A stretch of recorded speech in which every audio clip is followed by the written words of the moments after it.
As you step into the frozen streets of medieval Europe, feel the bite of the cold air as it sweeps through narrow alleys, carrying with it the scent of damp earth and the muffled sounds of people wrapped tightly in their cloaks. The city is bustling, but there is an underlying sense of tension, a feeling that the everyday life of the townsfolk could be shattered at any moment by the arbitrary cruelty of the law. Picture yourself walking through the crowded marketplace where the clatter of wooden carts mixes with the lively chatter of merchants haggling, yet all the while there is a sense that something darker lurks just beneath the surface in the distance. You can see the towering spires of the local courthouse, a grim reminder of the medieval legal system that governs this harsh world. The cold stones of the courtrooms stand as silent witnesses to the trials that will unfold inside, where justice is not something served to all, but rather to those who can afford it. Imagine the creaking sound of the courthouse doors as they open for the daily trials that will determine the fate of those who dare stand before the court. Medieval law was a savage beast, driven by religious beliefs and divine will, where punishment could be swift and unforgiving, with little room for defense. But in this time, the law was not just a tool of fairness. It was a powerful weapon wielded by the elite to maintain their control, to remind the peasants and common folk that their lives were never their own, but subject to the whims of those who sat on the thrones and in the courts. The barbaric nature of justice, dictated by the ruling class, was an invisible chain that kept the masses in their place, bound by fear and uncertainty. In this cold and harsh world, law is not a means of protection or order, but a tool used to instill fear and maintain social hierarchy. The poor live in constant anxiety, knowing that one mistake could lead them to a gruesome punishment. In the shadows of the medieval courtrooms, you begin to understand that justice is a privilege reserved for the few, while the many are forced to bend to its tyrannical rule. As you continue to walk through the medieval streets, you notice the shadow of the courthouse growing larger. There, in the midst of the bustling town square, people gather not only to exchange goods, but to witness the terrifying spectacle of justice. This is not justice as we know it today. In medieval Europe, divine intervention was often the deciding factor in matters of life and death. Trial by ordeal, one of the most bizarre forms of justice, was a cruel yet common practice, and it could decide a person's fate based on nothing more than divine whim.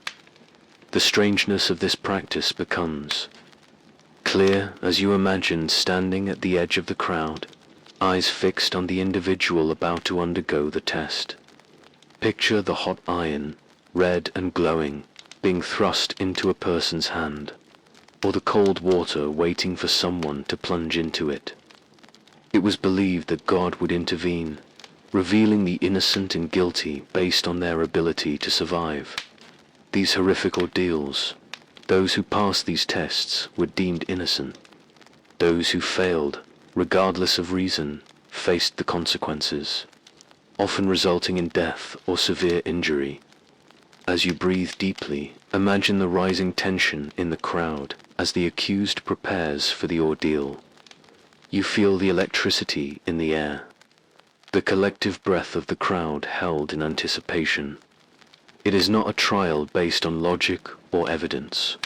It is a trial of faith, a trial where survival is proof of innocence, and pain is the measure of guilt. The heat of the iron or the cold sting of the water becomes a measure of faith, where the punishment often has little to do with the truth of the matter. The test of trial by ordeal was deeply rooted in the belief that divine forces controlled the outcome of these events. The idea that God would directly intervene to reveal the truth is both powerful and terrifying. Imagine standing beside the accused, seeing their face pale with fear, their hands trembling as they are led to the test. In these moments, the crowd holds its breath, believing that divinity itself will act on their behalf.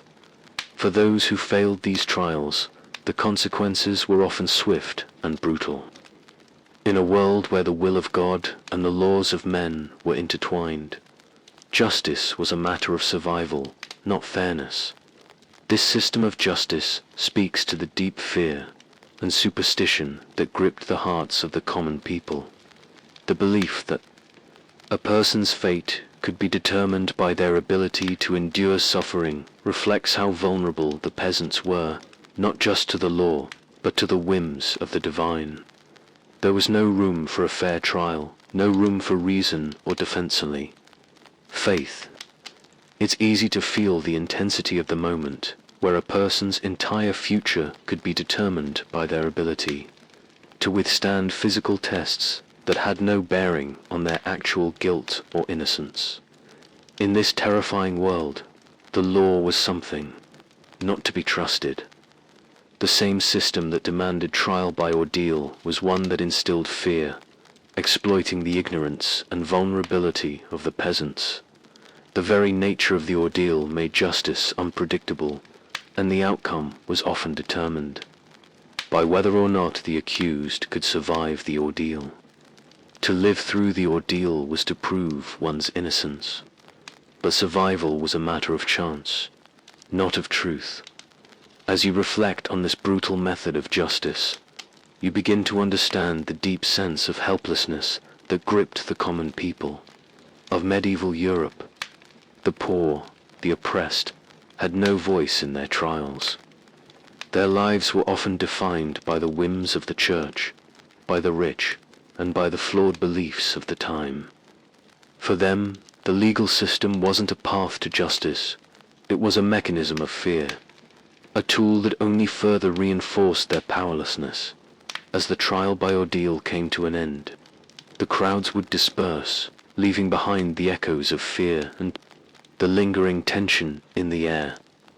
The trials may have concluded, but for the accused, their fate was already sealed.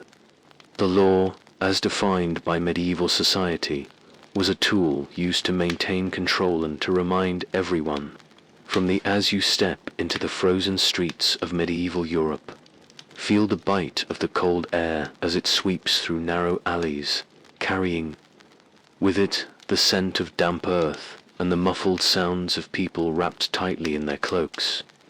The city is bustling, but there is an underlying sense of tension, a feeling that the everyday life of the townsfolk could be shattered at any moment by the arbitrary cruelty of the law. Picture yourself walking through the crowded marketplace where the clatter of wooden carts mixes with the lively chatter of merchants haggling, yet all the while there is a sense that something darker lurks just beneath the surface in the distance. You can see the towering spires of the local courthouse, a grim reminder of the medieval legal system that governs this harsh world. The cold stones of the courtrooms stand as silent witnesses to the trials that will unfold inside, where justice is not something served to all, but rather to those who can afford it. Imagine the creaking sound of the courthouse doors as they open for the daily trials that will determine the fate of those who dare stand before the court. Medieval law was a savage beast, driven by religious beliefs and divine will, where punishment could be swift and unforgiving, with little room for defense. But in this time, the law was not just a tool of fairness. It was a powerful weapon wielded by the elite to maintain their control, to remind the peasants and common folk that their lives were never their own, but subject to the whims of those who sat on the thrones and in the courts. The barbaric nature of justice, dictated by the ruling class, was an invisible chain that kept the masses in their place, bound by fear and uncertainty. In this cold and harsh world, law is not a means of protection or order, but a tool used to instill fear, and maintain social hierarchy. The poor live in constant anxiety, knowing that one mistake could lead them to a gruesome punishment.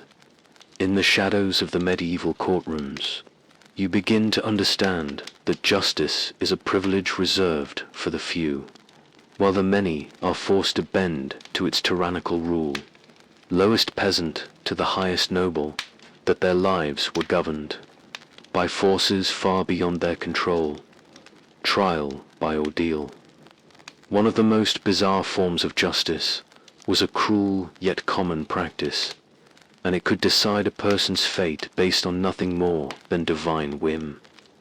The strangeness of this practice becomes clear as you imagine standing at the edge of the crowd, eyes fixed on the individual about to undergo the test. Picture the hot iron, red and glowing, being thrust into a person's hand, or the cold water waiting for someone to plunge into it. It was believed that God would intervene, revealing the innocent and guilty based on their ability to survive these horrific ordeals. Those who passed these tests were deemed innocent. Those who failed, regardless of reason, faced the consequences, often resulting in death or severe injury. Asterisk, as you breathe deeply, imagine the rising tension in the crowd. As the accused prepares for the ordeal, you feel the electricity in the air, the collective breath of the crowd held in anticipation. It is not a trial based on logic or evidence. It is a trial of faith, a trial where survival is proof of innocence, and pain is the measure of guilt. The heat of the iron or the cold sting of the water becomes a measure of faith, where the punishment often has little to do with the truth of the matter. The test of trial by ordeal was deeply rooted in the belief that divine forces controlled the outcome of these events. The idea that God would directly intervene to reveal the truth is both powerful and terrifying. Imagine standing beside the accused, seeing their face pale with fear, their hands trembling as they are led to the test. In these moments, the crowd holds its breath, believing that divinity itself will act on their behalf. For those who failed these trials, the consequences were often swift and brutal. In a world where the will of God and the laws of men were intertwined, justice was a matter of survival, not fairness. This system of justice speaks to the deep fear and superstition that gripped the hearts of the common people. The belief that a person's fate could be determined by their ability to endure suffering reflects how vulnerable the peasants were, not just to the law, but to the whims of the divine. There was no room for a fair trial, no room for reason or defense. Faith. It's easy to feel the intensity of the moment, where a person's entire future could be determined by their ability to withstand physical tests that had no bearing on their actual guilt or innocence. In this terrifying world, the law was something not to be trusted. The same system that demanded trial by ordeal was one that instilled fear, exploiting the ignorance and vulnerability of the peasants. The very nature of the ordeal made justice unpredictable, and the outcome was often determined by whether or not the accused could survive the ordeal. To live through the ordeal was to prove one's innocence, but survival was a matter of chance, not of truth. As you reflect on this brutal method of justice, you begin to understand the deep sense of helplessness that gripped the common people of medieval Europe. The poor, the oppressed, had no voice in their trials. Their lives were often defined by the whims of the church, by the rich, and by the flawed beliefs of the time. For them, the legal system wasn't a path to justice, it was a mechanism of fear, a tool that only further reinforced their powerlessness as the trial by ordeal came to an end. The crowds would disperse, leaving behind the echoes of fear and the lingering tension in the air. The trials may have concluded, but for the accused, their fate was already sealed. The law, as defined by medieval society, was a tool used to maintain control and to remind everyone, from the lowest peasant to the highest noble, that their lives were governed by forces far beyond their control. As you move further through the medieval town, you start to see the stark contrast between the commoners and the elite. The marketplace, where traders and peasants haggle over the price of grain and livestock, is filled with the hum of life. But there is another world, just beyond your reach. The noble families, the clergy, and the wealthy merchants walk past. The bustling crowd, their eyes fixed ahead, their faces calm and untouched by the fears that grip the common people. Their wealth and status provide them with a privilege that shields them from the harsh realities of medieval law. Feel the sense of separation as you watch the nobles stride by, their embroidered cloaks sweeping the cobbled streets, their guards following closely behind. Theirs is a world where justice does not apply in the same way it does to the common folk. For them, the law is something manipulated and bent to serve their interests, ensuring that they are never truly held accountable. Their wealth provides them with immunity, a protection from the laws that govern the poor. In medieval Europe, the law was never truly equal. The powerful had the means to avoid the worst consequences of their actions. Imagine the trial of a nobleman accused of serious crimes, perhaps even murder or theft, while the common folk were subjected to trial by ordeal, which could result in death or disfigurement. The nobles faced only the mildest of punishments. Often, they were able to buy their way out of legal troubles, paying large sums to avoid trial or sentencing. This practice of bribery and influence meant that the nobility were largely untouched by the very laws they imposed on others. Visualize the courtroom in the medieval castle, where the elite gather, surrounded by their loyal servants, all of them, dressed in fine clothes, holding the power of life and death over the peasants.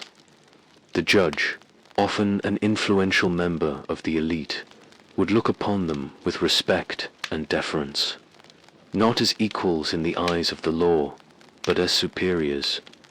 When a noble family member was accused, they were often given special treatment, such as private hearings or lenient sentences, whereas the common folk faced public humiliations and brutal punishments for even the smallest offenses. As the nobleman is escorted into the courtroom, the atmosphere shifts. You feel the weight of his presence, his very being, commanding respect and submission from all those around him. The peasants, standing at the back of the courtroom, watch in fear and resentment, knowing that their own fate might be sealed by the whims of the judge. While this noble's affluent connections will surely result in leniency, it is a glaring injustice, a system stacked in favor of the powerful, where law becomes nothing more than a tool to preserve power. Feel the contrast between the lives of the noble and the commoner. The nobleman's life is filled with luxury and comfort, while the common folk endure poverty and hardship. Their rights and freedoms are dictated by a corrupt system that favors the elite, where the law is not a tool for equality, but a mechanism to keep the powerful in control. The peasants have little hope that the system will ever serve them. Their lives are defined by the injustice they face, where every day is a struggle for survival, and every action is a potential crime. The law in medieval Europe is a reflection of a world that maintains its power through fear and control. The elite are never truly accountable for their actions. Their status and wealth create a wall of immunity, allowing them to remain above the law. The common people, however, are caught in a system that is rigged against them. They are subjected to the whims of the powerful, forced to live in a world where the law is not a source of protection but a tool for maintaining social order, an order that favors the rich and punishes the poor. As you reflect on the divide between the privileged elite and the oppressed commoners, consider the deep moral questions that arise. How could a system of law exist that so blatantly protects the interests of the wealthy while crushing the lives of those who had no voice? The answer lies in the structure of medieval society, where the law was designed to maintain hierarchy, ensuring that the nobles remained at the top, with the common folk relegated to the bottom. The story of medieval law is a stark reminder of how power often dictates the rules, and how justice can be manipulated for personal gain. It challenges the listener to reflect on the value of equality and fairness in the modern world, where these injustices still echo in the systems that govern us today. As you walk deeper into the medieval world, you find yourself in the humble, dusty streets where the common folk live, the peasants who have spent their lives toiling under the harsh sun. Walk with a sense of apprehension, aware that their lives could change in an instant due to the brutal laws of the time. The fear of punishment lingers in the air, as the villagers whisper tales of neighbors who have been unjustly accused and punished for the smallest of offenses. The oppressive weight of the law feels ever present, casting a long shadow over their daily lives. Imagine the clinking of chains as a condemned man is led through the narrow alleyways to face his trial.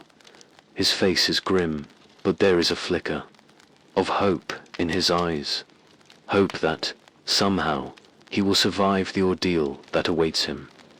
The fear of the trial by ordeal, where the fate of a man's life is decided by the most brutal and irrational tests, is a terror that defines the lives of the common folk. Trial by fire, water, or iron, these trials were not about truth, but about survival. It was believed that the divine intervention would determine the outcome, but to the peasants, it felt more like a roll of the dice, a gamble with their lives. Picture the chilly air that wraps around the courtrooms where these trials take place. The stale scent of stone walls and sweat fills the room as the peasant is dragged forward, forced to kneel before the judge. In that moment, you feel the oppression of the medieval system. No defense, no words of reason, only suffering and uncertainty. The peasants had little chance to fight for their rights, as their accusations were often based on rumors or personal vendettas, leaving them vulnerable to the whim of those in power. They had no legal representation, no voice, only the fear of facing divine judgment in a court that was rigged against them. As the trial by ordeal begins, the crowd watches with bated breath. The accused is forced to undergo a test that will decide their fate. If they survive, they are declared innocent. If they fail, their fate is sealed. The heat of the iron, the cold of the water, the agony of the test, these are the trials that determine whether a man lives or dies. And for the peasants, this system was the ultimate cruelty. Feel the tension building as you stand in the back of the courtroom, watching the trial unfold. The accused stands trembling, his hands bound, his body soaked in sweat, his eyes searching for divine mercy.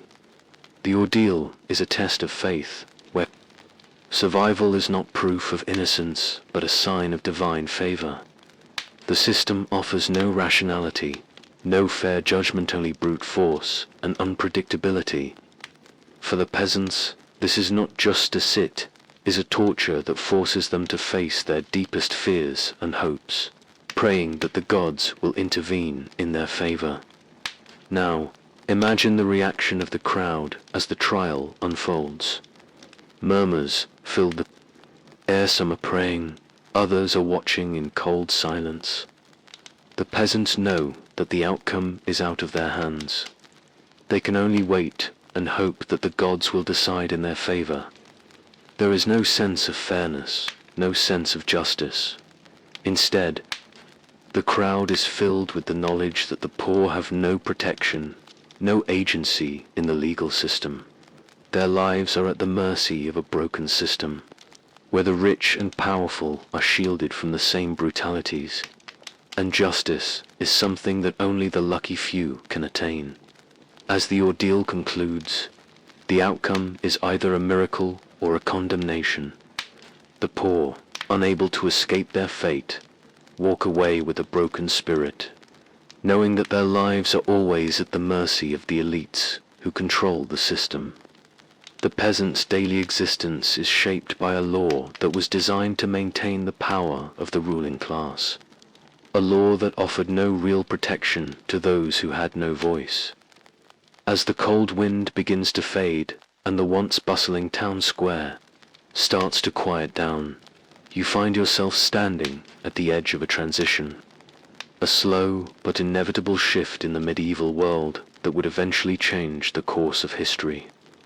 The medieval legal system, with all its flaws and injustices, begins to give way to a new way of thinking about justice, one rooted in reason and equality. This chapter takes you on a journey from the dark ages of superstition and fear to the dawn of modern legal systems, where the ideas of fairness, human rights, and rule of law begin to take hold. Feel the cool breeze of change sweeping through the ancient streets as the ideas that had shaped the medieval world start to crumble under the weight of new philosophical movements. You hear the voices of enlightened thinkers, philosophers, and legal reformers who question the very foundations of the system that allowed the rich and powerful to escape justice while the poor suffered. The winds of change are blowing, and they carry with them the hope of a fairer and more humane world. The Enlightenment is on the horizon, and with it comes a profound shift in the legal landscape. As you walk down the cobbled streets, imagine the whispers of change echoing in the air. The Church, once a powerful force in determining justice, is slowly losing its grip on society. Kings and nobles, too, begin to question the centuries-old systems that allowed them to rule with absolute power.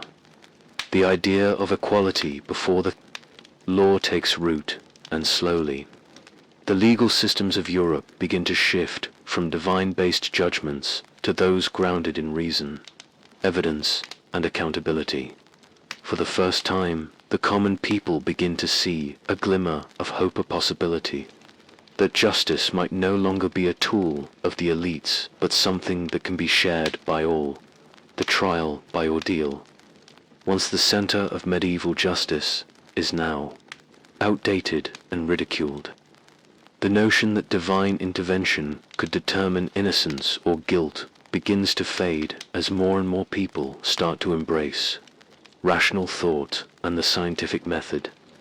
The invention of new legal principles, such as presumption of innocence and the right to defense, begins to take shape. You can almost feel the weight of the old system lifting as the people of medieval Europe slowly begin to turn away from the fear-based justice of the past and look toward a future where evidence, not superstition, will be the determining factor. In criminal trials, as this new legal era emerges, imagine yourself standing at the edge of the ancient courts, now filled with debates about reform. You see scholars, philosophers, and legal minds gathered to discuss how to transform the system, how to create something that serves the people, not just the powerful. Slowly, trial by ordeal is replaced by more humane forms of justice, and a new understanding of rights and personal freedoms begins to take hold. Human dignity becomes a central focus, and the idea that everyone deserves a fair trial begins to reshape society. While these changes are gradual, they spark a revolution in the way that people view justice and humanity.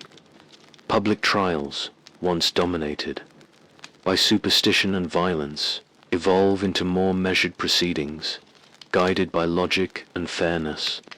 Torture, once used to extract confessions, is slowly abolished, replaced by more ethical means of investigation. The medieval courtrooms that once echoed with the cries of the innocent are now, slowly but surely, becoming places of reason and accountability. As you step into the new dawn of the legal landscape, you notice the calm certainty that begins to replace the chaos of the past. The once ominous walls of medieval courtrooms now seem smaller, distant, as the world begins to turn away from the arbitrary, fear-driven justice of the past and moves toward a more rational and structured system. The medieval world, with all its superstition and inequality, is slowly being replaced by a system where reason and evidence hold sway. Imagine yourself walking through a modern courthouse, where the air is filled with calm discussion rather than the screams of the condemned. In place of trial by ordeal, you see meticulous records and the presentation of facts, each side being heard before judgment is passed. The shift toward a more equitable legal system begins as the age of enlightenment unfolds. The ideas of human rights, due process, and equality before the law start to take root, spreading through Europe like wildfire. Imagine yourself sitting in one of the newly established courts, where the judge listens carefully to the testimony of both the accused and the witnesses. There is no longer the fear of divine judgment, no more need to rely on trial by ordeal or the whims of the powerful. The judge is now expected to base their decisions on evidence, reason, and the laws of the land. Rather than superstitions or biases, you feel the shift in power as the peasants and common folk are given a voice in the legal system. The nobles, who once held absolute sway over the fate of others, are no longer beyond reach. They must now answer to the law, just like everyone else. The idea that everyone is equal before the law becomes central to the newly forming justice systems across Europe. You can almost feel the excitement of those who have long been oppressed as they stand before judges who now look at them as equals, not as subjects to be condemned or punished at will. This new legal framework slowly transforms the very structure of society. The fear of arbitrary punishment that once loomed over the peasants begins to dissipate. They are no longer at the mercy of the powerful elite, and they can now expect fair treatment in court. The trial by ordeal is abolished, and legal representation becomes a right, not a privilege. You can almost see the smiles of relief on the faces of those who, for the first time in their lives, are allowed to stand in a courtroom with the hope of fair treatment. The change is not immediate, but the idea of justice begins to evolve into something more humane, more structured, and more accessible for all. The transformation of the legal system is not just about the abolishment of cruel punishments or superstitious practices. It is about the development of modern legal principles that respect the dignity and rights of individuals. The Enlightenment thinkers argue that justice should be based on the principles of fairness and equality, and the laws should protect the innocent and punish the guilty based on rational evidence. The shift is monumental, and it lays the foundation for the modern legal systems we know today. Imagine the vibrant debates of philosophers, lawyers, and politicians as they gather to draft the first human rights documents, ensuring that injustice would no longer be tolerated. As the new legal order begins to take shape, you feel the weight of history lifting. The old systems that allowed the rich and powerful to exploit and control the masses are gradually being replaced by a system where everyone has rights, where every citizen has access to justice, and where the law is something that protects rather than oppresses. The medieval world of torture Trial by ordeal and absolute power is beginning to fade into the past, making way for a more enlightened era in this transitional period. The seeds of modern democracies and legal frameworks are planted. It is not a perfect system, and it will take many years to fully realize the principles of fairness and equality. But the shift from a world where justice was a privilege of the powerful to a world where it is a right for all is a profound achievement. You can almost hear the calm voice of the judge announcing the verdict, knowing that it is based on evidence, not fear, and that justice is no longer a game played by the elites. The medieval legal system, with its barbaric practices and unequal application of justice, gives way to a new era where justice is seen as something fundamental to the human experience. As you step back from the story of medieval law, you are reminded of how much has been gained and how much still needs to be done. The journey toward fairness and equality continues. But this chapter marks a pivotal shift, a move toward a world where law becomes a means of protection for all. As the winds of change begin to blow through the streets, the old systems of feudalism and arbitrary power start to crumble. The medieval world, where the nobles and clergy controlled the fate of the common people, is gradually replaced by a new order, one that emphasizes human rights, freedom, and equality. In this new world, justice becomes a right for everyone, not just the wealthy and powerful. The peasants and commoners, who once lived in constant fear of the law, can now see a glimmer of hope that their voices will be heard, that the legal system will serve them, and that the rule of law will apply equally to all. The abolishment of feudalism marks a key turning point in the history of law. Imagine the noble families of medieval Europe, once the unquestioned rulers of the land, now struggling to maintain their privileges in a rapidly changing world. Their landed estates begin to lose their power, and the feudal lords find themselves facing new challenges. The rise of the middle class, the increase in trade, and the spread of Enlightenment ideas begin to erode the old hierarchies that kept the common folk subjugated. The peasants, once bound to the land, now have the possibility of freedom, and their relationship with the law is transformed. As you walk through the town, feel the change in the air. The local courts, once full of noble judges and church officials who wielded unchecked power over the lives of commoners, are now beginning to adopt more equitable practices. Laws are no longer based on feudal loyalty or divine right, but on evidence, reason, and the principle that all people are equal before the law. You can almost see the shift in the attitude of the people who now demand to be treated with dignity and respect, regardless of their social status. The rise of constitutional law during the Enlightenment is one of the key developments in this period of transformation.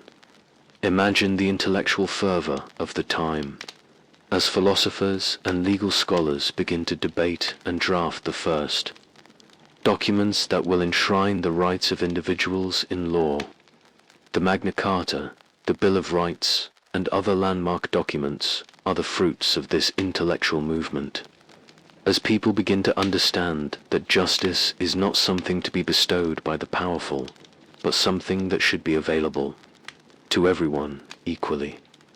This chapter reflects the shift from a world governed by divine right and aristocratic rule to one where the law serves the people. Imagine the slow but steady progression from the feudal courtrooms, where nobles held unquestioned power, to a world where citizens can stand up for their rights and demand that the law is applied to all without bias. The transition from feudal justice to modern legal systems is not instantaneous, but the foundations are laid, and the old guard begins to lose their grip on power. With the decline of feudalism, the common folk begin to find their voices, their struggles for justice slowly being acknowledged by the growing legal reforms of the time. This chapter illustrates the empowerment of ordinary people as they realize that they have the right to stand before the law and seek justice without fear of punishment. As the aristocracy fades and modern systems take shape, the legal framework becomes more accessible, more transparent, and more just. Feel the release of tension as the medieval world gives way to something more just, more equitable. The rise of democracy, with its emphasis on human rights, marks a new era of law, where the powerful are no longer above the law, and justice becomes something that belongs to everyone. Imagine the hope and excitement of the common folk as they watch the laws shift in their favor, knowing that their lives will no longer be subject to the whims of the rich and powerful.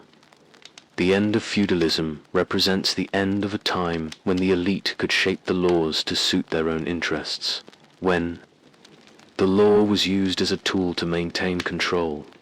As the middle class rises and the commoners begin to demand their rights, the legal system transforms. It becomes a force for equality and justice, ensuring that all individuals, regardless of their station in life, can expect fair treatment. Under the law, as the world continues to evolve, you feel the shift in power ripple through the streets of the medieval town.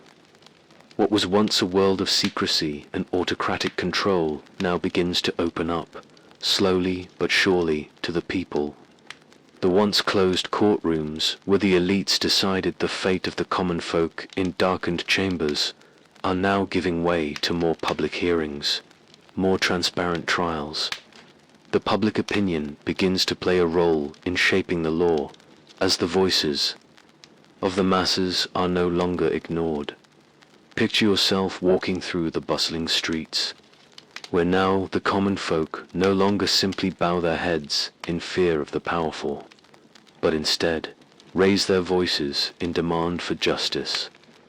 The spread of literacy and the rise of print culture in the late medieval period lead to an increasing awareness of laws and justice.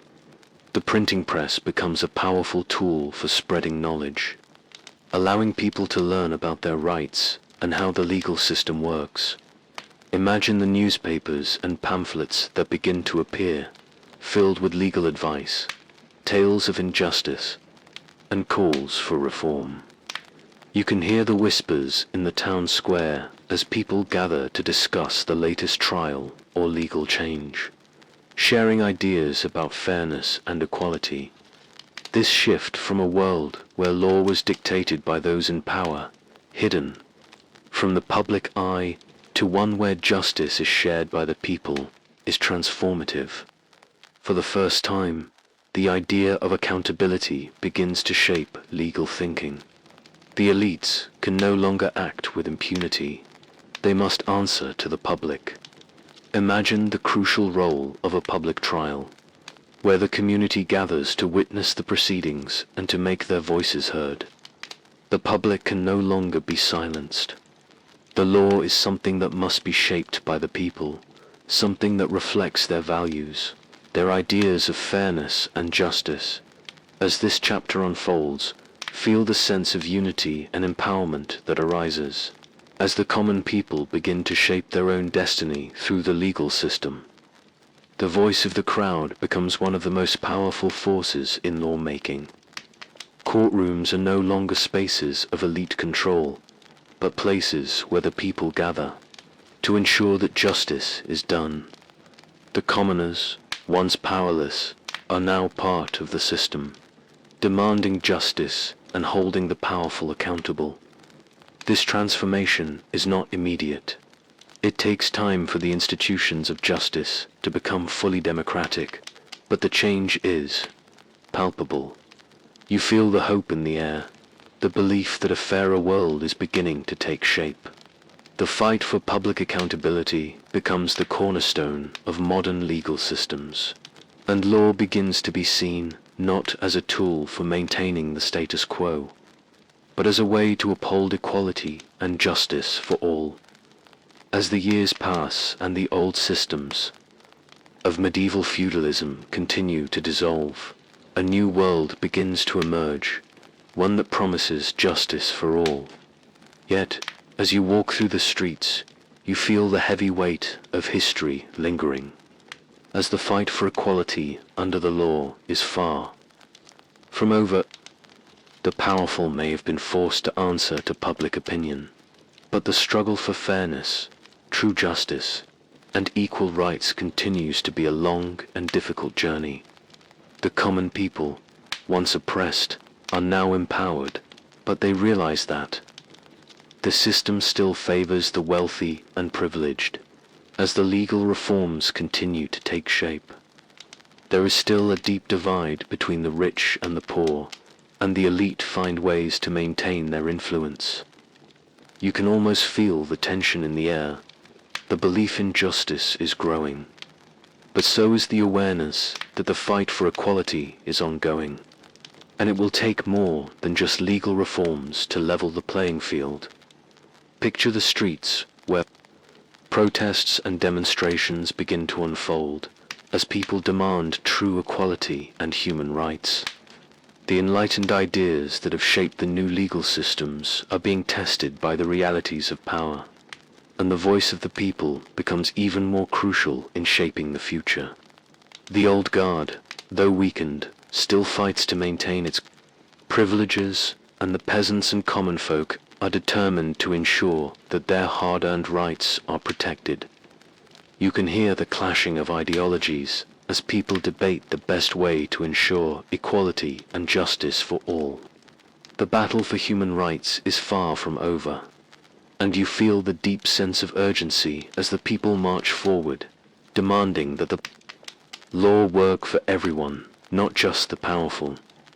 As you continue your journey through this new era, you notice that justice is no longer seen as a simple tool used by the elite to control the masses.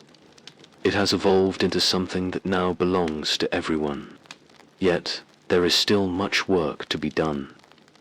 The dangers of inequality linger, and the fight for justice is an ongoing battle. But there is also a sense of hope, in the air hope, that the lessons of the past will continue to guide the world toward a fairer and more equal future. Imagine the determination of the people who fought for these changes, those who faced great adversity to create a world where everyone can stand before the law with equal dignity. You can feel the movement of progress, but the journey is not yet complete. As the new systems take hold, they must be protected and nurtured. Public accountability, justice for all, and human rights are no longer abstract ideals. They are becoming real, tangible elements of everyday life. Yet the shadow of injustice still looms, reminding us that the struggle for equality is a never-ending task. It is up to the people, the common folk, to continue the fight, to ensure that their rights are never again taken for granted, and that the laws that protect them continue to evolve in a way that benefits all members of society. As you reflect on this new era of justice, you realize that while much has been accomplished, the journey is far from over. The struggles of the past have paved the way for a future where justice is no longer a privilege of the elite, but a right of the people. Laws must continue to evolve, and every voice must be heard. The fight for equality will continue, but as you walk through the streets, you are reminded that the power of the people has never been stronger. Justice for all is no longer a dream, is a reality in the making.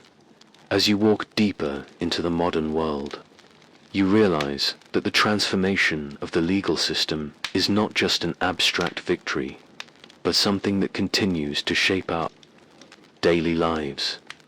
The once feudal systems of law, where power was concentrated in the hands of the elite, have evolved into a framework that strives to serve everyone.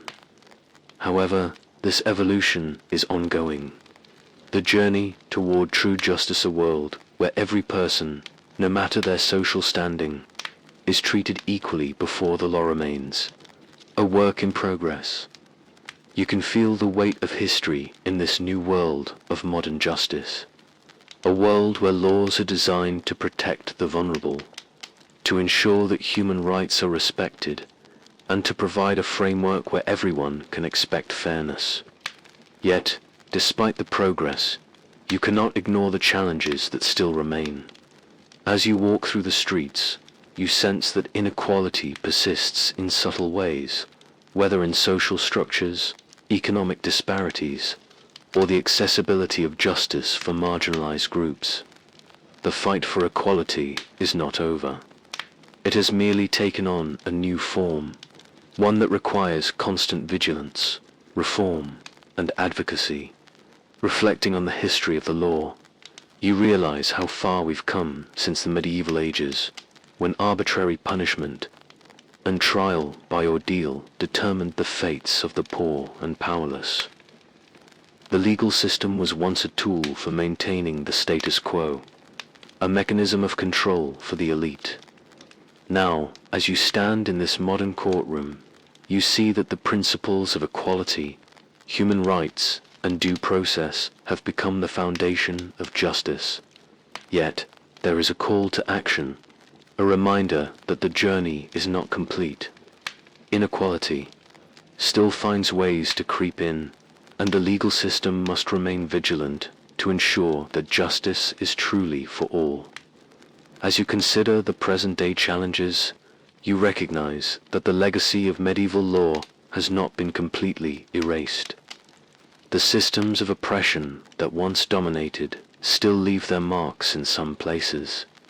You see it in the injustices faced by minorities, the economic disparities that shape access to justice, and the continuing influence of wealth and power in legal outcomes. You can almost hear the voices of the reformers who are constantly pushing for greater equity and inclusion. While much has changed, the task is not yet finished. Justice, though more accessible than ever before, still needs to be fought for on a daily basis. The laws we take for granted today, laws that protect our rights, ensuring equality, and seeking fairness, were built on centuries of struggle and change. The legacy of the past shapes the world we live in, but it is up to the modern generations to carry this fight forward. Feel the optimism in the air as you see new reforms emerging, new ideas about what it means to be just and fair in a society that continues to evolve. The legal system is not static. It must change and adapt to meet the needs of a world that is constantly in flux. The movement toward equality is a progressive journey, a journey that is never finished, but that continues to improve the lives of individuals across the globe. The fight for justice is not just about changing laws, it's about changing hearts and minds. The medieval era, with its rigid and unjust legal systems, has given way to a world where the laws are meant to be instruments of fairness. Yet, in this new world, you also see how the injustices of the past still haunt us, whether in the form of discrimination, unequal opportunities, or limited access to legal representation. The legacy of inequality may no longer be a legal structure, but it remains an ever-present force that must continue to be challenged. Imagine the activists, the lawyers, the judges, and the ordinary citizens who are all working together to continue the fight for fairness. Progress is made every day, but it takes dedication, patience, and resilience. These champions of justice work tirelessly to ensure that inequality does not creep back into the system, that everyone's rights are protected, and that laws continue to serve the people. It is a never-ending fight, but one that is necessary. For the future of humanity, as you reflect on this long journey, you realize that justice, as we understand it today, is the result of centuries of struggle, striving for fairness, and ensuring the dignity of all individuals. The medieval legal systems may have been harsh and unforgiving, but they paved the way for the modern systems of justice that we now hold dear. The laws of the past may have been unjust, but they taught us invaluable lessons that we carry into the present, and the future of justice will continue to be shaped by the challenges we face today. As the echoes of change continue to reverberate through the streets, you feel the growing momentum of the justice movement that has progressed from the old world of medieval oppression to one where equality before the law is slowly becoming the standard. Yet, as you take a moment to pause and reflect, you realize that the road ahead remains long, and the fight for true justice is far from over. The legal systems that are being shaped today are the products of struggle, of activism, and the tireless work of those who believe in a world where the law serves all people, not just the rich and powerful. Feel the anticipation of future challenges. As the modern world faces new issues of social inequality, economic disparity, and the continued need for legal reforms. While the idea that everyone deserves a fair trial is now a cornerstone of modern legal systems, the work to ensure that justice is equally accessible to all, regardless of race, class, or gender, is still very much in progress. You sense that. The future of justice will depend on constant vigilance, as inequality continues to manifest in new and evolving ways. The battle for equality is a lifelong pursuit, and it's clear that the next generation must carry the torch and continue the fight for true fairness in society. As you stand at the crossroads between the past and the future, you can almost hear the voices of the reformers, the activists, the lawyers, and the ordinary citizens who are pushing the boundaries of what is possible in the quest for justice. They stand firm in their belief that the future can be better than the past, and they are committed to ensuring that the legal system is a tool for progress, not oppression. But the challenges they face are significant. Corruption, discrimination, and biased systems still affect people's access to justice in profound ways. The fight for fairness is not over, but it is being shaped by visionary minds and reform-minded leaders who refuse to settle for anything less than a just world. As the modern world continues to evolve, you feel the heartbeat of society as it pulses toward a future of justice. The road to fairness is long, but each generation makes its mark. You can almost hear the marching footsteps of the reformers, activists, and advocates who continue the fight that has spanned centuries. The legal system has come a long way since the medieval days of feudal control and arbitrary rule. But you also feel that there is still much work to be done. Equality before the law, though more accessible than ever, is still an ideal that must be actively pursued by every generation. The journey toward justice is like the steady flow of a river. Obstacles may come and go, but the path forward remains. Clear one where every individual has equal rights and equal protection under the law. Yet, as you walk through the modern world, you sense that this is not the end of the journey, but merely a milestone in the continued struggle. Systemic inequalities, though less visible than in the past, still persist like hidden roots beneath the surface. Access to justice for the poor and marginalized remains an ongoing challenge, and the elite continue to find ways to manipulate the system to protect their power. Despite these challenges, hope continues to bloom. With each new court case, reform, and policy change, you feel the momentum of progress. The voices of the oppressed are being heard louder than ever before, and laws are being shaped to reflect the values of equality and human dignity. Imagine the gatherings of people in cities across the world, coming together to advocate for human rights, equal treatment, and social justice. You can almost feel the energy in the air as people demand that the legal system reflect their values, that center on the rights of the individual, the protection of the vulnerable, and the eradication of inequality. The future is shaped by the choices made today. You can see how the laws and societal structures are beginning to adapt, taking into account the diverse needs of the people and acknowledging the complexities of justice in a world that continues to evolve. The fight for equality and human rights remains ongoing, and the law is a tool that must be continuously improved to meet these challenges.